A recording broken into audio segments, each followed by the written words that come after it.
Il y a des personnages où on se doute absolument pas qu'ils ont une histoire d'horreur. Si on parle de Ladybug, si on parle de Dora l'exploratrice, jamais tu te dis, eux là, c'est des terreurs. Et bah aujourd'hui, c'est ce qu'on va regarder. Vous êtes là pour avoir peur, donc on va regarder des histoires d'horreur. Genre pas forcément des méga longues histoires, mais juste, tu vois, histoire de voir le pire qu'on peut trouver sur YouTube. Avant que ça commence, il y a uniquement ceux qui ont pas peur qui ont le droit de mettre un pouce bleu. Abonnez-vous pour devenir des ratons laveurs. Et oui, je suis complètement décoiffé, parce que je me coiffe pas. J'en ai rien à foutre. C'est parti pour la première histoire sur Ladybug. Voici la pire vérité sur Ladybug. Ladybug est un esprit maléfique qui hante le corps d'une jeune fille, on l'appelait Marinette. Moi je dis un problème. Qui s'appelle Marinette? Non mais sérieusement, Marinette, je suis désolé mais ça le fait pas. Poussant à mettre pratiquement sa vie en danger pour sauver le monde, alors qu'elle n'a que 14 ans. Mais sérieusement, est-ce vraiment normal qu'une gamine de 14 ans risque sa vie pour sauver le monde? N'oubliez pas de vous abonner. Est-ce que c'est normal qu'une gamine de 14 ans sauve le monde? Bah en vrai moi je trouve que oui. Si elle a des pouvoirs et qu'elle est intelligente et qu'elle fait le bien, en vrai y a aucun problème. Arrêtez de voir le mal partout. C'était la veille de Noël et Juliette, 11 ans. Oh, Juliette, 11 ans, c'était mon ex. Ah non, alors, j'avais pas l'âge que j'ai maintenant. Hein. Genre quand j'avais 11 ans, j'avais une meuf qui s'appelait Juliette. Calmez-vous, ouais, je vous vois venir là. Et je suis pas un youtubeur comme ça. Décorait le sapin. Il se faisait tard et sa mère l'a appelé pour dire qu'elle rentrerait un peu plus tard ce soir-là. Juliette a acquiescé et a continué à décorer l'arbre jusqu'à ce qu'elle ait fini. Enfin là on dirait pas qu'elle décore l'arbre, on dirait qu'elle le chatouille. Genre elle lui fait un câlin. Genre qui fait ça, ce sapin de Noël? Se détendit et regarda par la fenêtre du 6e étage la skyline quand elle entendit gratter à sa porte. Elle s'approcha, écouta et regarda par le judas. Elle vit un homme déguisé en Père Noël.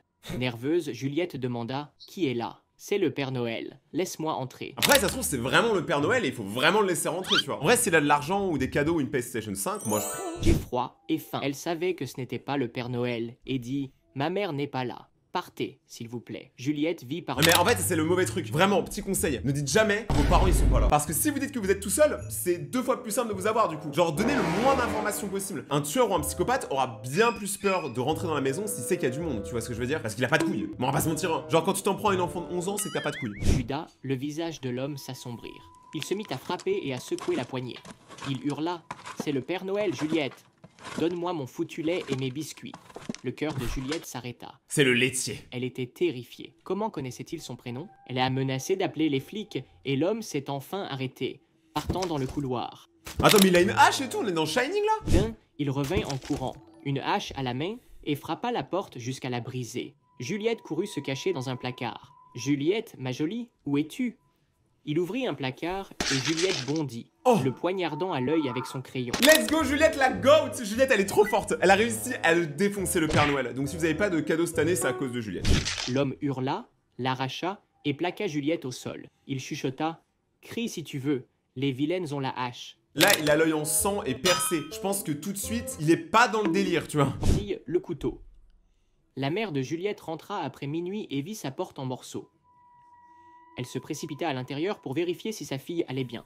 Elle regarda autour d'elle et se mit à hurler d'horreur. Le sapin était décoré des organes de Juliette, sa tête en guise d'étoile au sommet. Ok, attendez, celle-là, je m'y attendais pas, hein. Genre, je m'attendais, tu sais, à une fin un peu drôle, tu vois, je sais pas, ou que Juliette gagne. Mais là, la fin, elle est horrible. Mais vraiment, ça peut faire des cauchemars, vous êtes des malades. Y a pas à faire peur comme ça, pour de vrai. Là, l'histoire, elle était vraiment effrayante. Genre, parce que tu sais, tu t'attends pas. J'ai une amie qui adore manger des escargots. Bah, elle a le droit, je sais pas, lâche-la ta pote. Et elle me raconte souvent les plats étranges qu'elle prépare. Un jour, nous avons trouvé un escargot, d'un vert éclatant. Et, tout excitée, elle a décidé de le ramener à la maison pour le cuisiner. Il est radioactif là. Je suis désolé mais franchement je vois un escargot comme ça, moi je touche pas hein. D'ailleurs petite note pour votre sécurité, il y a beaucoup d'espèces comme les grenouilles et les serpents. Plus elles sont colorées, plus elles ont des taches colorées vraiment visibles, très violentes, plus ça veut dire qu'elles ont du poison en elles. Voilà, c'est un petit truc que je vous dis comme ça. Faites attention si vous voyez un insecte peut-être un peu trop coloré. Le lendemain, elle n'est pas venue à l'école. Après 2 jours, je suis allée chez elle. La porte était entr'ouverte. Une odeur nauséabonde flottait dans l'air. Quand j'ai atteint sa chambre et ouvert la porte, je me suis figée. Un escargot immense était collé au mur, visqueux et malodorant. Mais ce qui m'a le plus terrifiée, c'est que lorsqu'il s'est tourné vers moi, il avait le visage de mon ami. Ah mais ça ressemble beaucoup à l'autre histoire quand même hein. Vraiment on dirait la même chose mais cette fois-ci avec un escargot, c'est plus chill. Par contre la vraie question qu'on devrait tous se poser, qui mange vraiment des escargots? Parce qu'en France on a cette culture de manger des escargots, je connais pas une personne qui le fait hein. C'est comme mettre la baguette sous le bras là. Je connais personne qui fait ça. L'une Oh, des c'est deux dans la statues déjà vu. sort une brosse de sa bouche, tandis que l'autre sort du dentifrice et l'applique sur la brosse. Ça, c'est une bonne équipe, tu vois. Il y en a un qui a le dentifrice, l'autre la brosse à dents. Une statue sort un morceau de pain de sa bouche, et l'autre sort du beurre et l'étale sur le pain. Ouais, normal, tu vois. Il veut une tartine pour étaler sa vie, lui. Une statue sort une chaussure de sa bouche, et l'autre sort des lacets et les attache. Comment ils ont autant de trucs dans leur bouche? C'est quoi ce bord? Cela, une statue sort un crayon, et l'autre sort un taille-crayon et taille le crayon. Ah, c'est Cependant, dégueulasse, la tout langue, on commence dirait du soudainement bacon. à mal tourner. Quand une statue sort du pain, l'autre y met du dentifrice. Quand l'une sort une brosse, l'autre la taille avec le taille-crayon. Quand l'une sort une chaussure, l'autre y étale du beurre. Et quand une statue sort un crayon, l'autre y noue des lacets. En raison de ce conflit chaotique, les statues finissent par s'effondrer en un tas d'argile. En vrai, je pense que là, tu vois, il y a un truc un peu philosophique. Genre que quand on n'arrive pas à communiquer, on fait n'importe quoi et on finit tous par se détruire. C'est un peu ça, en fait, l'espèce humaine, généralement. Le problème qu'on a tous, c'est souvent la communication. Hein. Genre, en vrai, soyez honnête avec les gens autour de vous parce que vous verrez, vous vous épargnerez tellement de problèmes si vous êtes tout le temps honnête. On en a rien à foutre, ok? Tu crois connaître Tom et Jerry? Alors, je les connais pas. Par contre, je connais Scooby-Doo. Ce dessin animé où un chat et une souris s'affrontent sans fin.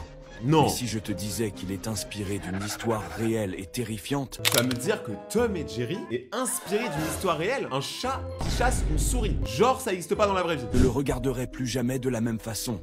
En 1946, dans une vieille maison du Massachusetts, un homme du nom de Thomas Kessler vivait seul, obsédé par une créature invisible qu'il appelait Jerry.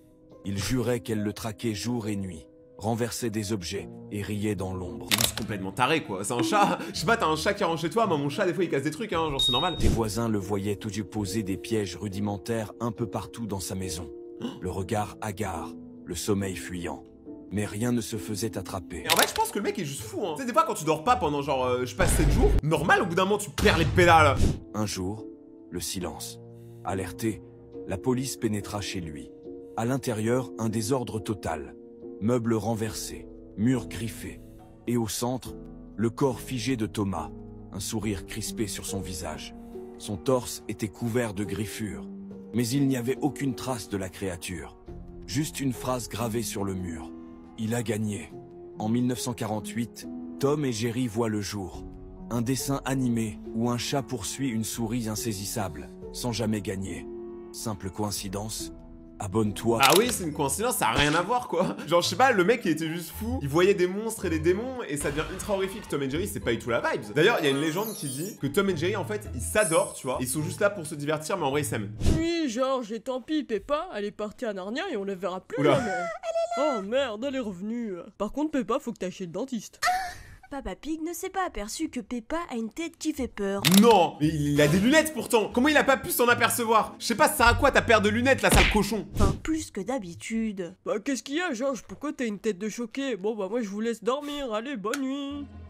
Georges, est-ce que tu veux voir une autre tête qui fait encore plus peur? Mais comment elle arrive à ouvrir sa bouche comme ça, wesh? Ah, maman, elle est toujours aussi moche. Oh non, ça me rappelle des souvenirs, ça. Oh mon Dieu. Fais me dire à maman. Alors, ça, c'est une histoire d'horreur que je valide à 100%. J'ai trop kiffé. Mais bon, la Peppa Pig, tu vois, ça, c'est pour les enfants. Nous, on va parler d'un truc qui est pour les grands. Dora l'exploratrice, bah oui. Dora l'exploratrice est morte et voici comment. Lors... Surtout complètement défoncée. C'est quoi cette tête-là? Ça, c'est moi en lendemain de soirée et je fais des soirées tous les jours. Voici comment. Lors d'une promenade dans la jungle, elle trébuche dans un endroit étrange. Elle a passé le premier jour à marcher et il s'est avéré qu'elle était dans un labyrinthe. On appelle ça les backrooms. Je pense que tu peux le dire, ça se voit à 100 km. Je pense que tous ceux qui regardent la vidéo, vous connaissez les backrooms. C'est des couloirs en gros qui s'arrêtent jamais. Une semaine à chercher une porte de sortie, elle a commencé à paniquer et à devenir extrêmement fatiguée. Elle est de plus en plus mal au point. Après un mois, elle est affamée et n'en peut plus. Mais soudain, une idée lui traverse la tête. Elle trouve un moyen de s'en sortir. Mais elle se voit complètement morte. Nous montrons ainsi que la seule sortie est la mort. Waouh, c'est deep. Oh là là. En vrai, il faut se calmer là, il faut pas donner des idées comme ça, les gars. Il y a toujours une sortie. Mais là, j'avoue que celle-là, je m'y attendais pas. Hein. Pour l'instant, en tout cas, toutes les histoires horreur, c'est une sur deux. C'est-à-dire qu'il y en a une, elle fait peur, l'autre, elle est juste drôle. Tout ce que tu savais sur Edgar est 100% faux. Alors, sachez que moi, je joue Edgar. Donc, j'espère en tout cas que tout ce que je sais sur Edgar n'est pas 100% faux.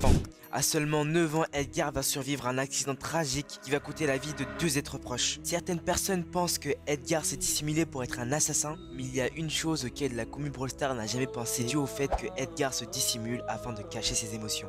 Grâce au vernis noir, grâce à son écharpe. Grâce au quoi? Au vernis noir? Non mais vas-y. Et depuis que j'ai ça, je sais pas ce qui se passe les gars, mais les gens ils kiffent trop. Tu sais, je m'attendais trop à ce qu'il y ait des gens qui disent ça fait féminin et tout, mais en fait la plupart des gens disent que le vernis noir c'est trop stylé chez les mecs. Genre je sais pas pourquoi tu vois. Donc maintenant je demande à ma meuf d'en refaire à chaque fois. Grâce au style vestimentaire qu'il a actuellement. Par la suite, Edgar va rencontrer d'autres personnes comme Fang, Colette, Griff, etc.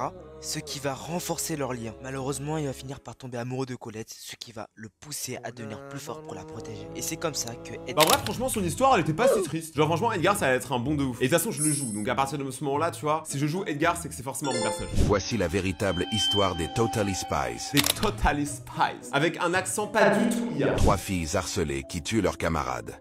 Années 90, Californie. 3 lycéennes inséparables. Sam, Clover et Alex. Ah, la vraie question, et c'est là que les commentaires ils vont être en feu. Quelle est la meilleure Totally Spies? Genre vraiment, objectivement. Moi perso, je suis team Clover. Mais après, faites ce que vous voulez, moi je m'en fous. Elles ne sont pas populaires. Elles sont moquées, exclues. Sam, trop intelligente. Clover, trop ronde. Alex, trop moche. Les humiliations s'enchaînent. Attends, bah, je vais pas dire, mais là il y en a que 2 qui ont pris cher. Hein. Parce que Sam, trop intelligente, c'est un compliment. C'est pas négatif. Par contre, les 2 autres, on a dit qu'elles étaient moches. Alors que c'est faux. Et de toute façon, les filles, on vous aime. Vous êtes toutes magnifiques.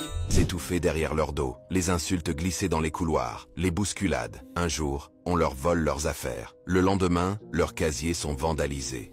Mais pourquoi elles ont autant de haine? C'est quoi ces bullies là? Qu'à ce que quelqu'un leur tende la main. Jerry, un professeur effacé, discret, mais lui aussi, autrefois, a souffert. Il les comprend, il leur parle, il leur dit « Vous avez le droit de vous défendre ». D'abord, elles résistent, puis la colère grandit, jusqu'à ce qu'elles passent à l'action. Le premier élève disparaît, puis un autre. Les absences s'accumulent, les rumeurs gonflent, mais personne ne retrouve les corps. Elles obtiennent leur diplôme. Attends, mais c'est un peu des yandere en fait. Elles ont tué toute leur école. En même temps, c'est normal qu'elles aient eu leur diplôme, c'est les 3 élèves qui restaient. Tu vois ce que je veux dire? Je resterais SQL. Sans jamais être inquiétée, elle quitte le lycée, change de ville, change d'identité. Jerry, lui, disparaît. Aucune trace, aucun dossier, comme s'il n'avait jamais existé. Et toi, quelle prochaine histoire veut... Mais attends, mais moi je kiffe là, parce que en vrai, c'est une histoire alternative de Totally Spies. Je sais pas si vous vous souvenez par exemple de Arthur et les Minimoys, là le film. C'était un film assez bon enfant, où t'as Arthur qui est en gros tout petit, qui est la taille d'un grain de riz, qui vit des aventures dans le monde des humains. Et ils en ont fait une version horreur. Ça c'est l'affiche. Ça fait peur. Et je l'ai vu, il était nul. Voilà, je vous le dis, ne le regardez pas en vrai, il est vraiment nul. Là le prochain, je vais voir, c'est Winnie l'ourson, film d'horreur. Ça a l'air incroyable. Et si Peppa Pig était devenue une yandere?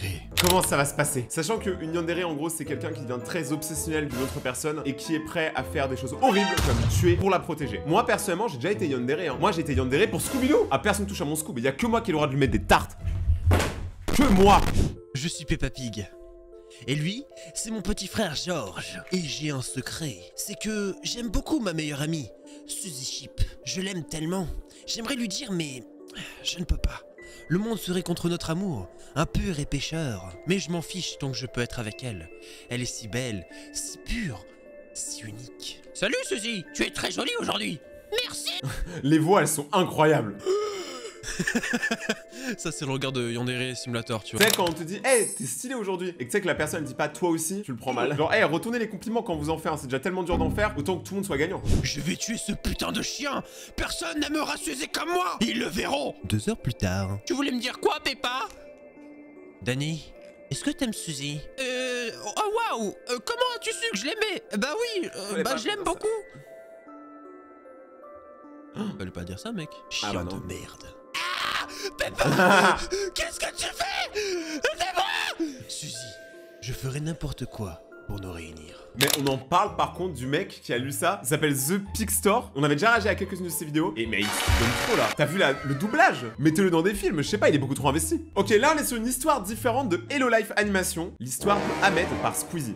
Ahmed est un Américain qui explique être parti vivre aux États-Unis dans les années 90. Bref, il explique qu'à l'époque, pour lui, les temps étaient durs. Il alternait entre 2 emplois juste pour pouvoir se payer à manger et avoir un toit au-dessus de la tête. Il explique que tout ce qu'il pouvait se permettre en termes de logement, c'était l'appartement le plus pourri d'un vieux bâtiment décrépit dans un quartier clairement pas ouf. En gros, il explique que c'était tellement craignos là-bas que genre il y avait pas une nuit où il se réveillait pas à cause d'un coup de feu qui était tiré. Il explique que son deuxième emploi, c'était barman dans un strip club. Ça on peut le dire, c'est littéralement le cocktail de l'histoire qui va tourner vraiment mal. D'ailleurs depuis tout à l'heure, il y a un truc bizarre dans mon verre, c'est quoi? C'est la liste des dernières personnes qui se sont abonnées à la chaîne. Abonne-toi maintenant et active la cloche pour passer dans la prochaine vidéo. Et avec cet emploi, il rentrait tard chez lui. Plus précisément, il rentrait du coup tous les soirs autour de 2-3 heures du mat. C'était un samedi soir, fin de semaine, Ahmed rentre chez lui, il il est épuisé. Il explique que ce soir-là, comme tous les autres soirs, il est entré dans son immeuble, qu'il a commencé à marcher vers l'ascenseur de l'immeuble et qu'en levant la tête, il a vu que devant l'ascenseur se trouvait un mime. Un mime, pour ceux qui savent pas, c'est un acteur qui joue des rôles muets. Les mimes, je sais qu'il y a des gens qui trouvent ça effrayant, mais moi je trouve ça trop drôle. Comment tu peux prendre au sérieux un mec qui fait ça?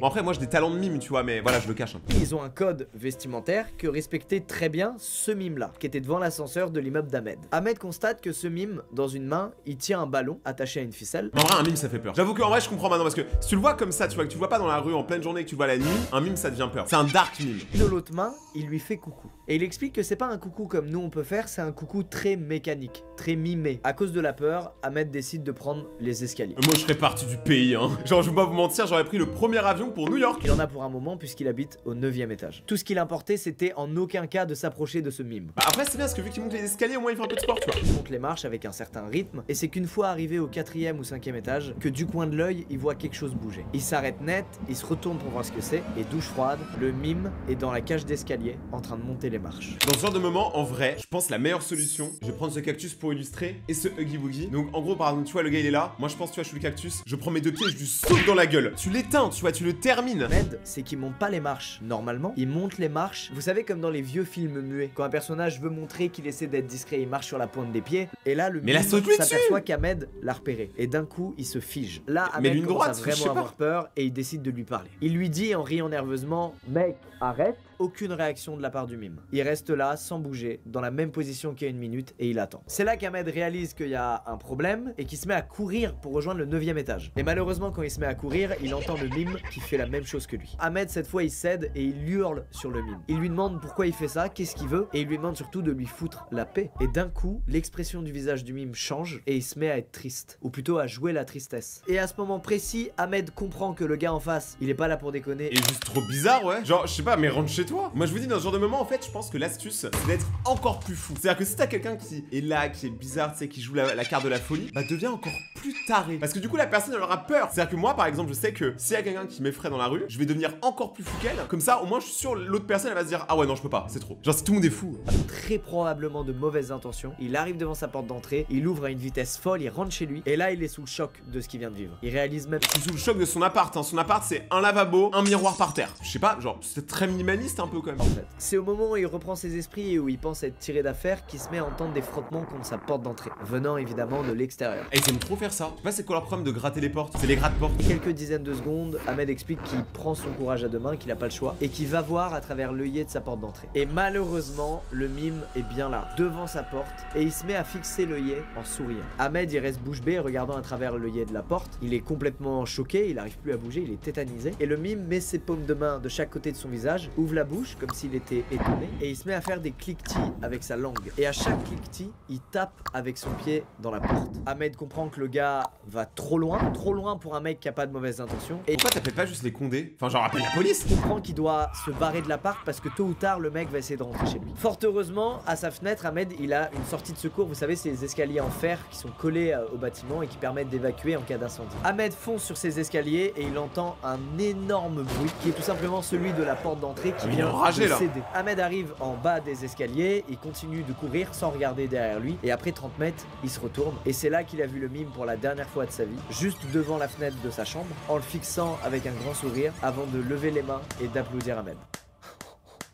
Pour Ahmed, il était absolument hors de question de revenir dans cet appart, donc il a logé chez des amis. De toute façon, il avait pas de meubles, donc en vrai, il peut loger où il veut. Trouver un nouvel appartement, et heureusement pour lui, il explique que ça s'est fait très rapidement. Et il a plus jamais une news de ce mime, hein, comme il l'a dit, et il a un bon trauma. Quand un truc comme ça t'arrive, c'est genre t'es effrayé à vie. Hein. Je pense que c'est un gros traumatisme qui est bien trop effrayant pour moi. Moi, il m'est arrivé des trucs vraiment effrayants. Je pense qu'un jour, j'en parlerai dans une vidéo. Je ferai une vidéo anecdote, toutes les histoires paranormales et horreurs qui me sont arrivées. Après cette histoire, vous ne verrez plus jamais les fêtes foraines pareilles. Ah, moi, je les voyais déjà pas. Hein. Les fêtes foraines les gars, c'est vraiment là où est le vrai danger. Il m'arrive toujours des dingueries. Une fois je me suis fait courser par des forains. Genre vraiment ma vie est nulle. Jeune couple, Shinichi et Satori, vont se rendre dans une fête foraine.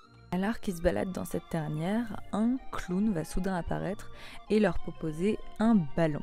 Puisqu'il est gratuit, ils vont accepter. Au même moment, les haut-parleurs annoncent la fermeture du parc, mais les clowns vont les diriger vers le manège pour faire un dernier tour avant de partir. Satomi, la jeune fille, accepte. Je vous jure, je fais pas confiance à un clown. Tu sais, il y a des clowns qui font pas peur, tu vois, qui ont l'air chill. Puis t'as ce clown là par exemple, tu vois. Ouais, je suis là pour amuser les enfants. Et son copain Shinichi refuse, disant qu'il va faire des photos à la place d'elle. Le manège se met donc à fonctionner. Alors que Shinichi est sur son appareil photo et fait pas trop attention à sa copine, Satomi, elle va l'appeler et va lui dire « Hé, Shinichi, tu me regardes ?» Lui, sur le coup, il va lui répondre « Oui, oui, je te regarde. » Chose qui n'est pas vraie. Le manège va donc continuer à tourner. Eh, encore une fois, hein, pas vrai, hein, je vous ai dit, hein, mentir c'est pas bien. Et à ce moment-là, Satomi demande encore « Hé, Shinichi, tu me regardes ?» À ce moment-là, Shinichi va lever les yeux pour regarder sa copine et se rendre compte que son visage est complètement déformé, il est comme tout flasque. Shinichi se demande s'il l'a bien vu et il voit pas très bien parce que le carrousel continue de tourner. Mais au moment où Satomi revient, elle lui dit « Hé, Shinichi, tu me regardes ?» Sauf qu'à ce moment-là, son visage est complètement difforme. Shinichi crie, il supplie d'arrêter le manège. À ce moment-là, tous les interprètes de la fête foraine l'entourent et se mettent à rire. Puis soudain, le manège s'arrête brusquement et Shinichi court sur le carrousel pour trouver sa copine, mais elle est introuvable. Alors, à ce moment-là, le carrousel redémarre et Shinichi se fait attraper la main. Il va donc se retourner et se rendre compte qu'en réalité, c'est celle d'un cheval du carrousel, complètement déformé, avec un ballon accroché à son sabot. Et le cheval lui dit « Hé, Shinichi, tu me regardes? Ouais, c'était sûr. C'était ultra effrayant et ça aurait fait un super film d'histoire, elle est trop cool. Je pense qu'il y a un délire où en mode, ça se trouve c'est une fête foraine hantée où les forains sacrifient des touristes à la fin de la journée. Tu sais, ils donnent un tour gratuit et les touristes qui, bah du coup, profitent de ça, tourneront en boucle et deviendront des animaux là où les gens pourront monter dessus, tu vois, comme le cheval, pour le jour suivant. Je sais pas si vous voyez ce que je veux dire. Genre, ce serait vraiment un truc horrible, tu sais. Genre, à chaque fois que t'es sur un cheval comme ça dans un truc de manège, et ben en fait, c'est un humain qui avant était là, tu vois, et qui s'est fait embobiner. Ce serait incroyablement cool. Il faut faire une histoire comme ça. Netflix, vous faites quoi là? Pour maintenir son corps de sirène parfait, elle doit tuer un homme tous les jours. Je connais beaucoup de meufs qui diraient ouais, tuons les hommes. Not all men but all men. Qu'elle choisit comme cible ne sont jamais épargnés. Cependant, ces deux marins sont devenus le cauchemar de Jenny. Quand la sirène avait pour projet d'attirer l'attention de ses marins, elle nageait gracieusement dans la mer pour les séduire. Mais les frères marins n'ont même pas remarqué ses efforts. Voyant que leur bateau de pêche s'éloignait, Jenny nagea alors rapidement vers eux en essayant d'attirer leur attention avec sa voix féerique. Mais à ce moment, un tas de poissons et de crevettes pourries tombèrent sur sa tête. Pire, ils en ont rien à foutre. C'est eux, c'est des mecs stables, tu vois, ils ont une meuf ou un mec ou n'importe quoi, tu vois. Ils sont déjà en couple avec quelqu'un. Donc ils ont pas besoin de toi là. Arrête d'essayer de les chauffer. Une encre lui tomba dessus et voilà. L'envoya au fond de la mer. Ceci a rendu la sirène furieuse. Elle jura qu'elle séduirait l'un de ses marins. Alors, cette fois, elle s'éleva dans les airs et les marins la regardèrent alors qu'elle effectuait sa performance. Cependant, une mouette la fit retomber dans la mer. Et une fois remarquée par le marin, Jenny s'assoit sur le bateau, prête à le séduire. En regardant la belle créature, le marin tomba instantanément amoureux. Oh mais attends, faut pas oublier un truc, hein. C'est que en vrai, une sirène, c'est cool. Mais ça doit puer le poisson. Ça doit sentir trop mauvais une sirène. En vrai de vrai, dans la vraie vie, je parle. Le jour où cet enfant s'est retrouvé nez à nez avec son grand-père décédé. Nez à nez. Genre là, t'as un nez, t'en as un deuxième et c'était collé nez à nez. Ah, j'ai pas envie d'aller au grenier. Mais tu dois juste aller prendre le panier à linge. C'est facile. Mais j'ai pas envie d'y aller, j'ai pas envie. Allez fiston, tu as grandi maintenant, tu dois affronter ce genre d'épreuve. Mais j'ai pas envie d'y aller, il fait trop noir là-bas. Quoi? Comment ça il fait trop noir? T'as un problème avec les noirs? C'est humide et il fait froid là-bas. Et je vois même quelque chose dans le noir. Papa, j'ai peur. Bah allez fiston, ne sois pas bête. C'est juste grand-père. Après son décès, il a toujours voulu être enterré au sous-sol. Grand-père, il a toujours voulu être enterré au sous-sol. Bizarre quand même, quelle demande étrange. Ah, grand-père il fait peur. Comment ça le grand-père il voulait être enterré dans le sous-sol lui? Et surtout comment il est encore vivant et debout, ouais. Morale de l'histoire, n'enterrez pas vos grands-pères dans votre sous-sol. Par contre, votre grand-mère, vous pouvez. Alors y a pas de problème, hein. Grand-mère elle peut y aller au sous-sol. Grand-père c'est au grenier. Une intelligence artificielle a créé ces images en s'inspirant des mots suivants. Cannibale humain. Ouais là j'ai peur. Je vous dis quand j'ai peur ou que j'ai pas peur. Serial killer masqué. Ouais, c'est un peu peur, ouais, c'est. Ouais, c'est quand même. Folie et démon. Ah, c'est moi? Ça va. En vrai, franchement, ça va. Mais vous pouvez pas arrêter de demander aux intelligences artificielles absolument tout et n'importe quoi? Genre, laissez-les vivre un peu, laissez-les respirer. Cette vidéo a été enregistrée par la caméra surveillance d'un musée. Oula. Et cette tête appartient à la première marionnette ventriloque. Au début de la vidéo, on remarque que la poupée bouge toute seule. Puis la porte de la vitrine s'ouvre. Le marionnettiste a apparemment disparu sans laisser de traces. Et c'est sa fille qui a donné cette relique au musée. Mais attends, mais c'est effrayant de fou. Après, même les marionnettes, c'est un délire aussi. Hein. C'est un délire un peu effrayant des fois. Hein. Une intelligence artificielle a Pas, créé on rejoue, ces on rejoue. images en On dit si on a peur ou s'inspirant pas. des mots suivants. Manger yeux. Ça fait peur, mais techniquement, elle mange pas ses yeux. Moi, je m'attendais à ce qu'elle mange ses yeux. D'ailleurs, en parlant de yeux, moi, j'ai sorti mon clip dans tes yeux. Ça parle pas de cannibalisme, je vous rassure. Et c'est une musique qui est disponible partout. Donc, n'hésitez pas à aller la voir après la vidéo. Ou à aller l'écouter. Mais je vous préviens, c'est assez spécial. Hein. Sculpture éther. Ça fait pas peur, ça, c'est trop mignon. Enfin, genre là, la peluche, elle me paraît mignon. Le petit me fait plus peur que la terre. Monstre et lit. Ouais, ça c'est horrible. C'est le fameux monstre qui se cache sous le lit. Tu sais, de tous les endroits dans la maison, il se met sous le lit, quoi. L'endroit le moins pratique pour tuer quelqu'un. Les petits ratons laveurs, j'espère que vous avez aimé cette vidéo. Si c'est le cas, n'oubliez pas de défoncer la barre des pouces bleus, de vous abonner et d'activer la cloche pour devenir des ratons laveurs sauvages. Dites-moi si vous voulez qu'on fasse une partie 2 parce que je pense qu'il y a encore beaucoup d'histoires à voir. Et personnellement, moi j'ai trop kiffé faire cette vidéo. C'était un peu plus histoire et tout, moi j'aime bien. N'oubliez pas de me suivre sur Instagram si c'est pas encore déjà fait. En live sur Twitch tous les soirs, lien en description. Pour les gens un peu crazy, il y a mes nouvelles vidéos juste là. N'oubliez pas de rester vous-même, c'est là où vous êtes les plus beaux. On se retrouve très bientôt pour la suite. C'était Rayton. Ciao!